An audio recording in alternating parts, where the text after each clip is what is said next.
கேக்குறதுக்குனே. என்னடா கேட்டுக்கிட்டே இருக்கவே பதிலே சொல்ல மாட்டேங்கிற? ஆமாடா மிக்கு, புது படம் ரிலீஸ் ஆயிருக்கு, அதான்டா பாத்துக்கிட்டு இருக்கேன். வாவ், நானும் வரேன். வேணான்னு சொன்னா விட்டுறவா போறேன்? வாடா இங்க வந்து உட்காரு. டேய், படம் சூப்பரா இருக்குடா. ஸ்நாக்ஸ் தான் சூப்பரா இருக்கும். ஏதா ஸ்வீட்டா சாப்பிடணும் போல இருக்குல்லடா. இல்ல என்ன இருக்குன்னு பார்த்துட்டு வந்துடலாம். பெரிய ஃப்ரிட்ஜ். டேய், எல்லாமே வெஜிடபிள்ஸா இருக்கே. எதை நான் சாப்பிட? ஏய், ரெண்டு பேரும் என்னைய சாப்பிடுங்கடா. எனக்கு ரொம்ப ஸ்வீட்டா வேணும். டேய், ரெண்டு பேரும் என்னைய துருவி அதில் சீனி போட்டு சாப்பிடுங்கடா.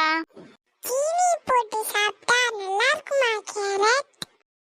அதுக்கு என்னைய அல்வா கிண்டி கொடுத்தாதான் துரை சாப்பிடுவீங்களோ? சீனி போட்டு சாப்பிட்ற டபரா மண்டையா. ஓகே.